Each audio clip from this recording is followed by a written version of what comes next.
Hello plus 2 class electrical ਅਪਲਾਈਐਂਸਿਸ ਦੇ chapter ਦੇ ਵਿੱਚ ਆਪਾਂ ਫਰਸਟ ਮੀਟਰ ਬ੍ਰਿਜ ਪੜਿਆ, ਉਸ ਦੀ ਥਿਊਰੀ ਐਂਡ ਉਸ ਦਾ ਐਕਸਪੈਰੀਮੈਂਟ ਵੀ ਕਰਕੇ ਦੇਖ ਲਿਆ। ਦੈਨ ਪੋਟੈਂਸ਼ੀਓਮੀਟਰ ਹੈ, ਉਸ ਦੀ ਥਿਊਰੀ ਤੁਹਾਨੂੰ ਵੀਡੀਓ ਭੇਜ ਚੁੱਕੀ ਆ ਤੇ ਤੁਸੀਂ ਉਹ ਦੇਖ ਲਈ ਹੋਣੀ। ਹੁਣ ਅੱਜ ਆਪਾਂ ਕਰਨ ਜਾ ਰਹੇ ਹਾਂ ਪੋਟੈਂਸ਼ੀਓਮੀਟਰ ਦਾ ਐਕਸਪੈਰੀਮੈਂਟ। ਠੀਕ ਹੈ, ਐਕਸਪੈਰੀਮੈਂਟਲੀ ਆਪਾਂ EMF ਕੰਪੇਅਰ ਕਰਨੀ ਹੈ ਦੋ ਸੈਲਸ ਦੀ। ਠੀਕ ਹੈ, इसका फर्स्ट एक्सपेरिमेंट थोड़ा comparison of EMF of two cells है। ठीक है, ਇਹਦੇ ਲਈ ਆਪਾਂ ਮਟੀਰੀਅਲਸ ਰਿਕੁਆਇਰਡ ਦੇਖਦੇ ਹਾਂ ਕਿਹੜਾ ਕਿਹੜਾ ਆਪਾਂ ਨੂੰ ਕੀ ਚਾਹੀਦਾ ਹੋਏਗਾ। ਨੰਬਰ 1 ਪੋਟੈਂਸ਼ੀਓਮੀਟਰ, ਦੈਨ ਦੋ ਸੈਲਸ ਚਾਹੀਦੇ ਆ ਜਿਨ੍ਹਾਂ ਦੀ ਆਪਾਂ EMF ਕੰਪੇਅਰ ਕਰਨੀ ਹੈ। ਆਪਾਂ ਅੱਜ ਲੈ ਰਹੇ ਹਾਂ ਡੇਨੀਅਲ ਸੈਲ ਐਂਡ ਲੈਕਲੈਂਚੇ ਸੈਲ। ਬਾਕੀ jockey, battery, resistance box, galvanometer की एंड वन वे की ਇਹ ਤੁਸੀਂ ਸਾਰੀ ਆਪਰੇਟਸ ਨਾਲ ਫੈਮੀਲੀਅਰ ਹੋ ਕਿਉਂਕਿ ਤੁਸੀਂ ਮੀਟਰ ਬ੍ਰਿਜ ਦੇ ਵਿੱਚ ਇਹ ਆਪਰੇਟਸ ਦੇਖ ਚੁੱਕੇ ਹੋ। ਇਸ ਦੇ ਵਿੱਚ ਆਪਾਂ ਨਵਾਂ ਲੈ ਰਹੇ ਹਾਂ ਟੂ ਵੇ ਕੀ। ਹੁਣ ਟੂ ਵੇ ਕੀ ਦਾ ਕੀ ਪਰਪਸ ਹੁੰਦਾ ਹੈ, ਇਸ ਦੇ ਵਿੱਚ ਆਪਾਂ ਟੂ ਵੇ ਕੀ ਦੇ ਵਿੱਚ ਇੱਕ ਵਾਰ ਡੇਨੀਅਲ ਸੈਲ ਕਨੈਕਟ ਕਰ ਸਕਦੇ ਹਾਂ, ਦੂਸਰੀ ਵਾਰ ਲੈਕਲੈਂਚੇ ਸੈਲ ਕਨੈਕਟ ਕਰ ਸਕਦੇ ਹਾਂ ਐਂਡ ਲੈਂਥ ਮੇਜ਼ਰ ਕਰ ਸਕਦੇ ਹਾਂ 1 by 1। ठीक है, then rheostat, ammeter and connecting wires। ਉਸ ਤੋਂ ਬਾਅਦ ਤੁਸੀਂ ਕਾਪੀ ਤੇ ਆਪਣਾ ਸਰਕਟ ਡਾਇਗਰਾਮ ਡਰਾ ਕਰ ਲੈਣਾ ਹੈ। ਦਿਸ ਇਜ਼ ਸਰਕਟ ਡਾਇਗਰਾਮ ਔਰ ਇਸ ਸਰਕਟ ਡਾਇਗਰਾਮ ਦੇ ਅਕੋਰਡਿੰਗ ਹੀ ਆਪਾਂ ਕਨੈਕਸ਼ਨਸ ਕਰਨੇ ਆ। ਦੇਖੋ ਇਹ ਪੋਟੈਂਸ਼ੀਓਮੀਟਰ ਦਾ ਇੱਕ P ਪੁਆਇੰਟ ਹੈ, ਇੱਕ Q ਪੁਆਇੰਟ ਹੈ। P ਪੁਆਇੰਟ ਦੇ ਨਾਲ ਆਪਾਂ ਬੈਟਰੀ ਨੂੰ ਅਟੈਚ ਕਰਦੇ ਹੋਏ ਪੋਜ਼ਿਟਿਵ ਜਿਹੜਾ बैटरी का एलिमिनेटर है वो P पॉइंट नाल है। दैन नैगेटिव की तो हुंदा होया एमीटर एंड रियोस्टेट तो हुंदा होया पोटेंशियोमीटर दे Q पॉइंट नाल आपां कनैक्ट किया होया। ये सारा कुछ आपां पहलां भी दस्सिया सीगा कि सीरीज दे विच कनैक्ट किया है। दैन P पॉइंट तो ही आपां दो सैल्स कनैक्ट किते हैं, Leclanche cell and second Daniell cell. ठीक है, ਆਪਾਂ ਇਸ ਦੀ EMF ਨੂੰ ਇੱਕ ਸੈੱਲ ਦੀ EMF ਨੂੰ E1 ਸਪੋਜ਼ ਕਰ ਲਾਂਗੇ, ਦੂਸਰੇ ਸੈੱਲ ਦੀ EMF ਨੂੰ ਆਪਾਂ E2 ਸਪੋਜ਼ ਕਰ ਲਾਂਗੇ। This is two way Ki. A B C point ਜਿਹੜੇ ਤੁਹਾਨੂੰ ਦਿਖ ਰਹੇ ਆ ਇਹ ਟੂ ਵੇ ਕੀ ਦੇ ਆ। ਮਤਲਬ ਜਦੋਂ ਆਪਾਂ A ਨੂੰ C ਨਾਲ ਕਨੈਕਟ ਕਰਾਂਗੇ ਦੈਨ E1 ਜਿਹੜਾ ਸੈੱਲ ਹੈ ਉਹ ਕਨੈਕਟ ਹੈ ਇਸ ਸਰਕਟ ਦੇ ਵਿੱਚ। ਜਦੋਂ ਆਪਾਂ B ਤੇ C ਨੂੰ ਕਨੈਕਟ ਕਰਾਂਗੇ ਦੈਨ E2 ਸੈੱਲ ਇਸ ਸਰਕਟ ਦੇ ਵਿੱਚ ਕਨੈਕਟ ਹੈ। ਦੈਨ ਆਪਾਂ ਰੈਜ਼ਿਸਟੈਂਸ ਬਾਕਸ, ਗੈਲਵੇਨੋਮੀਟਰ ਤੇ ਜੌਕੀ ਕਨੈਕਟ ਕੀਤੀ ਹੋਈ ਹੈ। ਠੀਕ ਹੈ, ਇਹ ਸਰਕਟ ਡਾਇਗਰਾਮ ਤੁਸੀਂ ਕਾਪੀਜ਼ ਤੇ ਡਰਾ ਕਰਕੇ ਦੈਨ ਆਪਾਂ ਸਰਕਟ ਕਨੈਕਟ ਕਰਨਾ ਸ਼ੁਰੂ ਕਰਦੇ ਹਾਂ। ਨਾਓ ਤੁਸੀਂ ਦੇਖ ਰਹੇ ਹੋ ਐਮੀਟਰ,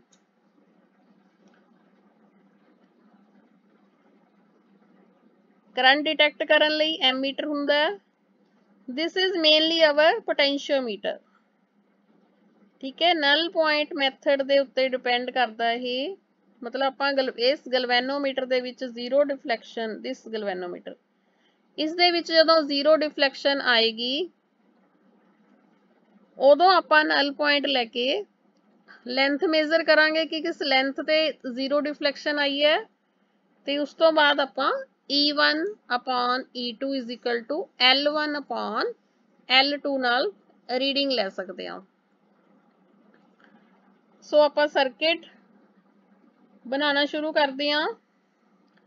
this is P point of potentiometer, this is Q point। ਠੀਕ ਹੈ, ਤੁਸੀਂ ਇਸ ਦੇ ਵਿੱਚ ਵੀ ਸਰਕਟ ਡਾਇਗਰਾਮ ਦੇਖ ਸਕਦੇ ਹੋ। ਜੇ ਸਪੋਜ਼ ਕਰੋ ਤੁਸੀਂ ਭੁੱਲ ਗਏ ਤਾਂ ਇੱਥੋਂ ਵੀ ਦੇਖ ਕੇ ਕਰ ਸਕਦੇ ਹੋ।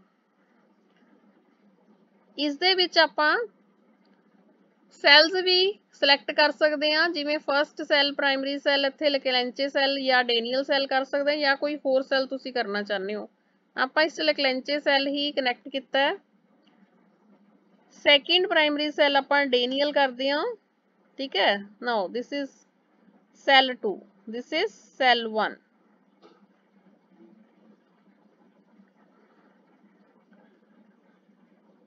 हाँ जी, हुण आपां कनैक्शनस करने शुरू करते हैं। यह है रेड वाला बैटरी का पॉजिटिव पॉइंट एंड ब्लैक वाला बैटरी का नैगेटिव पॉइंट। बैटरी का पॉजिटिव पॉइंट आपां पोटेंशियोमीटर के पी पॉइंट नाल कनैक्ट करांगे। दैन बैटरी का नैगेटिव पॉइंट की नाल कनैक्ट करांगे। की दा सेकेंड टर्मिनल आपां एमीटर नाल एमीटर दे नैगेटिव पॉइंट नाल कनैक्ट कर रहे हैं। दैन अपने कोल रह गया एमीटर दा पॉजिटिव पॉइंट। यह रियोस्टैट नाल कनैक्ट होएगा। रियोस्टैट दिस इज रियोस्टैट, ठीक है। ये रियोस्टेट दा लोअर एंड हुंदा है, दिस इज अपर एंड। यह जिहड़े दो टर्मिनल नाल आपां कनैक्शनस देने हुंदे आ।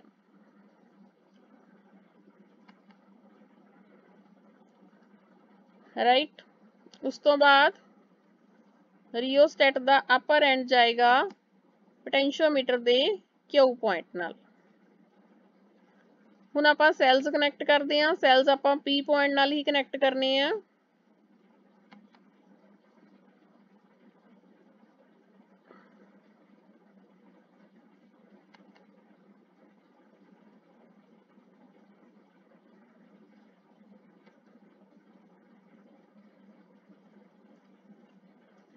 सैल्स के दूसरे टर्मिनल आपां की नाल कनैक्ट कर रहे हैं।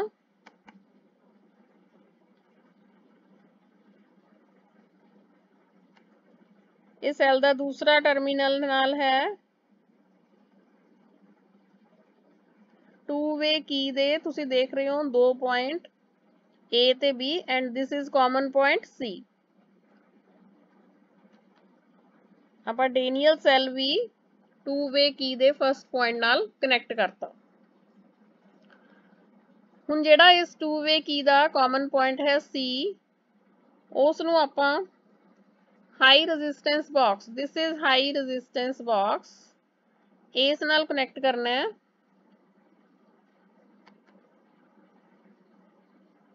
Now it is connected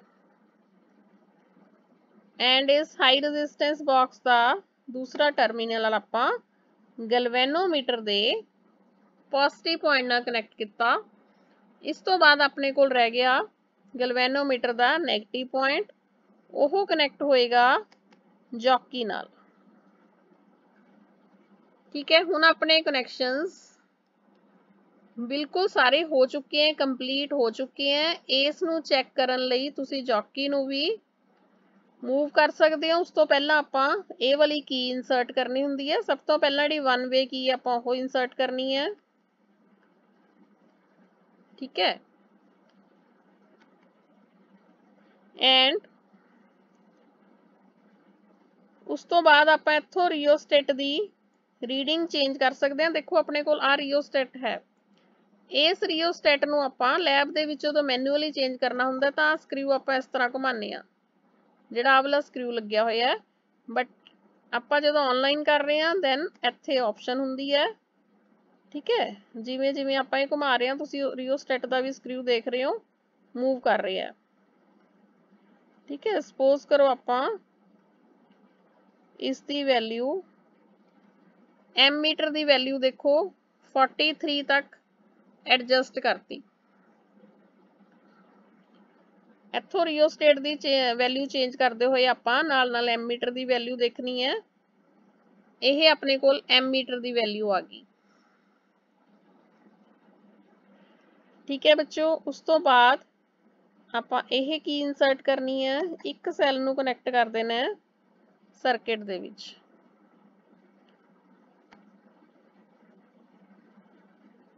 then आपां जॉकी नूं वायर दे उत्ते स्लाइड करना है।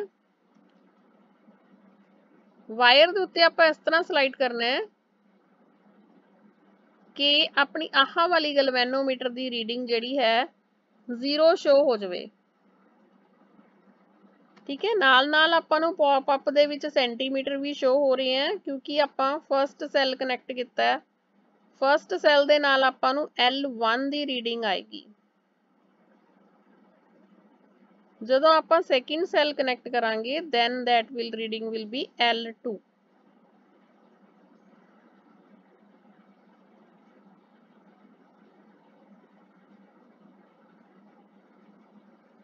ਜਦੋਂ ਇਹ ਵਾਇਰ ਤੇ ਜੌਕੀ ਨਹੀਂ ਹੁੰਦੀ ਹੈਗੀ ਦੈਨ ਇਹ ਜ਼ੀਰੋ ਡਿਫਲੈਕਸ਼ਨ ਸ਼ੋ ਕਰਨ ਲੱਗ ਜਾਂਦੀ ਹੈ।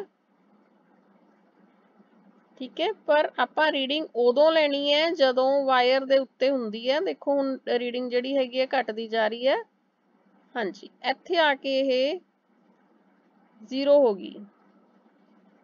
ਠੀਕ ਹੈ, ਇਹ ਹੋ ਗਈ ਆਪਣੀ L1 ਰੀਡਿੰਗ। ਉਸ ਤੋਂ ਬਾਅਦ ਆਪਾਂ ਇਹ ਕੀ ਰਿਮੂਵ ਕਰਕੇ ਦੂਸਰੀ ਵਾਰ ਇਨਸਰਟ ਕਰਨੀ ਹੈ। ਹੁਣ ਆਪਾਂ ਦੂਸਰਾ ਸੈੱਲ ਜਿਹੜਾ ਹੈਗਾ ਲੈਗਲੈਂਚੇ ਸੈੱਲ ਨੂੰ ਕਨੈਕਟ ਕਰਤਾ। ਦੈਨ ਅਗੇਨ ਆਪਾਂ ਇਹ ਜੌਕੀ ਨੂੰ ਮੂਵ ਕਰਨਾ ਹੈ। ਠੀਕ ਹੈ, ਜੌਕੀ ਨੂੰ ਉਦੋਂ ਤੱਕ ਮੂਵ ਕਰਨਾ ਹੈ ਕਿ ਜਦ ਤੱਕ ਆਪਣੇ ਕੋਲੇ ਰੀਡਿੰਗ ਇਹ 30 ਆ ਰਹੀ ਹੈ ਨਾ, ਆਪਾਂ ਨੂੰ 30 ਨਹੀਂ ਚਾਹੀਦੀ, ਇਹ ਲੈਸ ਹੁੰਦੀ ਕਦੇ ਕਦੇ ਜ਼ੀਰੋ ਵੀ ਆ ਜਾਂਦੀ ਹੈ ਕਿਉਂਕਿ ਆਪਣੀ ਜਿਹੜੀ ਜੌਕੀ ਹੈ ਵਾਇਰ ਤੋਂ ਹਟ ਜਾਂਦੀ ਹੈ। ਬਟ ਉਹ ਵਾਲੀ ਜ਼ੀਰੋ ਰੀਡਿੰਗ ਨਹੀਂ ਲੈਣੀ ਹੈਗੀ, ਆਪਾਂ ਰੀਡਿੰਗ ਲੈਣੀ ਹੈ। ਦੇਖੋ ਹੁਣ ਵਾਇਰ ਤੇ ਘੁੰਮ ਰਹੀ ਹੈ ਨਾ, ਨਾਲ ਆਪਾਂ ਨੂੰ ਦਿਖਾ ਰਿਹਾ 647 ਤੇ ਗਲਵੈਨੋਮੀਟਰ ਦੀ ਰੀਡਿੰਗ ਲੈਸ ਹੋਣੀ ਸ਼ੁਰੂ ਹੋ ਗਈ 10 8 7 6 ਐਂਡ ਇਹ ਕਰਦੇ ਕਰਦੇ ਆਪਣੇ ਕੋਲੇ ਹਾਂਜੀ ਹੁਣ ਦੇਖੋ 4 2 1 ਐਂਡ ਦਿਸ ਇਜ਼ 0। ਠੀਕ ਹੈ, ਇਸ ਪੁਆਇੰਟ ਤੇ ਆਪਣੇ ਕੋਲੇ ਥੋੜਾ ਮਾਊਸ ਨੂੰ ਹਿਲਾਉਣ ਦਾ ਆਈਡੀਆ ਹੋਣਾ ਚਾਹੀਦਾ ਹੈ। ਹਾਂਜੀ,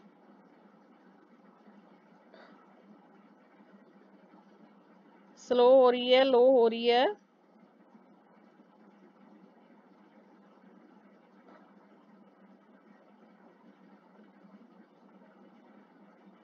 ਹਾਂਜੀ 3 2 1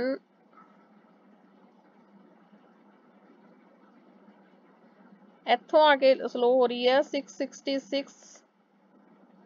664.5 665 then 664 ਹਾਂਜੀ 668.5 ਤੇ ਆਪਣੀ ਰੀਡਿੰਗ ਜਿਹੜੀ ਗਲਵੈਨੋਮੀਟਰ ਦੀ ਹੈ ਉਹ 0 ਸ਼ੋ ਹੋ ਰਹੀ ਹੈ। This is L2। ਠੀਕ ਹੈ, ਆਪਣੇ ਕੋਲ L1 and L2 the value ਆ ਗਈ। ਉਸ ਤੋਂ ਬਾਅਦ ਫਿਰ ਆਪਾਂ ਰਿਓਸਟੈਟ ਦੀ ਵੈਲਿਊ ਇੱਥੋਂ ਚੇਂਜ ਕਰਾਂਗੇ। ਹੁਣ ਚਲੋ ਆਪਾਂ 44 ਲੈ ਲਈ। ਠੀਕ ਹੈ, ਮੀਟਰ ਸ਼ੋ ਕਰ ਰਹੇ ਆ 44। ਉਸ ਤੋਂ ਬਾਅਦ ਸੇਮ ਇਹੀ ਪ੍ਰੋਸੀਜਰ ਆਪਾਂ ਸ਼ੁਰੂ ਕਰਾਂਗੇ। ਜੌਕੀ ਨੂੰ ਤਾਂ ਦੁਬਾਰਾ ਇੱਥੇ ਲਿਆਉਂਦੇ ਆ, ਕੀ ਨੂੰ ਦੁਬਾਰਾ ਕੱਢ ਕੇ ਆਪਾਂ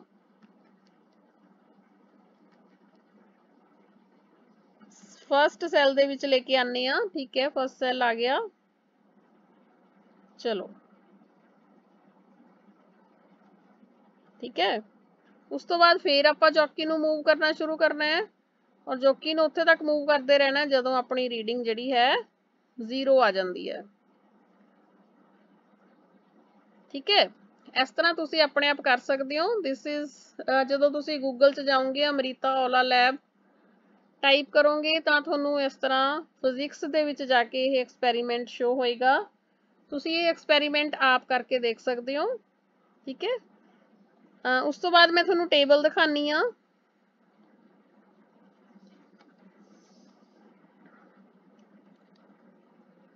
ਹਾਂਜੀ, ਦਿਸ ਇਜ਼ ਦੀ ਟੇਬਲ ਜਿੱਥੇ ਆਪਾਂ ਰੀਡਿੰਗਸ ਪੁੱਟ ਕਰਨੀ ਹੈ। ਐਮੀਟਰ ਰੀਡਿੰਗ ਜਿਵੇਂ ਆਪਾਂ ਪਹਿਲਾਂ 42 ਲਈ ਸੀ, ਫਿਰ 44 ਦੈਨ 46 ਲੈ ਸਕਦੇ ਹਾਂ। Balancing length L1। ਠੀਕ ਹੈ, ਜਦੋਂ ਆਪਾਂ ਫਸਟ ਸੈੱਲ ਸਰਕਿਟ ਦੇ ਵਿੱਚ ਲਿਆ ਸੀਗਾ 2 ਵੇ ਕੀ ਦੇ ਵਿੱਚ ਆਪਾਂ ਫਸਟ ਜਿਹੜੀ ਹੈਗੀ ਆ ਹੋਲ ਦੇ ਵਿੱਚ ਆਪਾਂ ਕੀ ਇਨਸਰਟ ਕੀਤੀ ਸੀਗੀ। ਦੈਨ ਜਿਹੜੀ ਰੀਡਿੰਗ ਆਈ ਸੀ ਨਲ ਪੁਆਇੰਟ ਆਇਆ ਸੀ ਜਿੱਥੇ ਗਲਵੈਨੋਮੀਟਰ ਨੇ 0 ਡਿਫਲੈਕਸ਼ਨ ਸ਼ੋ ਕੀਤੀ ਸੀ, ਦੈਟ ਇਜ਼ L1। ਠੀਕ ਹੈ, ਫਿਰ ਆਪਾਂ 2 ਵੇ ਕੀ ਚੋਂ ਕੀ ਕੱਢ ਕੇ ਦੂਸਰਾ ਸੈੱਲ ਕਨੈਕਟ ਕੀਤਾ ਸੀ, ਉਹ ਰੀਡਿੰਗ ਜਿਹੜੀ ਆਈ ਸੀ that is L2। And L1 upon L2 ਕਿਹਦੇ ਇਕੁਅਲ ਹੁੰਦਾ ਹੈ? E1 ਅਪੋਨ E2 ਦੇ। ਠੀਕ ਹੈ, ਇਸ ਤਰ੍ਹਾਂ ਆਪਣੀ EMF ਕੰਪੈਰੀਜ਼ਨ ਹੋਗੀ ਨਾ, ਬਿਕੋਜ਼ E1 upon E2 ਕੀ ਹੈ, EMF ਦੀ ਰੇਸ਼ੋ ਹੈ। ਠੀਕ ਹੈ, ਇਸ ਤਰ੍ਹਾਂ ਤੁਸੀਂ 6 ਰੀਡਿੰਗਸ ਲੈ ਸਕਦੇ ਹੋ, ਬਾਰ-ਬਾਰ ਐਮੀਟਰ ਦੀ ਰੀਡਿੰਗ ਚੇਂਜ ਕਰਕੇ, L1 ਨੋਟ ਕਰਕੇ, L2 ਨੋਟ ਕਰਕੇ, ਦੈਨ ਉਸਦਾ ਮੀਨ ਲੈ ਕੇ। ਠੀਕ ਹੈ, ਇਸ ਤਰ੍ਹਾਂ ਤੁਹਾਡਾ ਐਕਸਪੈਰੀਮੈਂਟ ਪੂਰਾ ਹੋ ਜਾਏਗਾ, ਔਰ ਤੁਸੀਂ ਆਪਣੇ ਆਪ ਇਹ ਜ਼ਰੂਰ ਕਰਕੇ ਦੇਖਣਾ ਕਿਉਂਕਿ ਬਹੁਤ ਇੰਟਰਸਟਿੰਗ ਹੈ। ਠੀਕ ਹੈ, ਇਹ ਮੈਨੂੰ ਆਪਣਾ ਐਕਸਪੈਰੀਮੈਂਟ ਕਰਕੇ ਟੇਬਲ ਤੇ ਰੀਡਿੰਗਸ ਨੋਟ ਕਰਕੇ ਕੈਲਕੂਲੇਸ਼ਨ ਕਰਕੇ ਮੈਨੂੰ ਸੈਂਡ ਕਰਨੀ ਹੈ। ਸੋ ਆਪਣਾ ਪੋਟੈਂਸ਼ੀਓਮੀਟਰ ਦਾ ਐਕਸਪੈਰੀਮੈਂਟ ਕੰਪਲੀਟ ਹੋ ਗਿਆ। ਸੋ ਓਕੇ ਬੇਟਾ, take care, see you soon.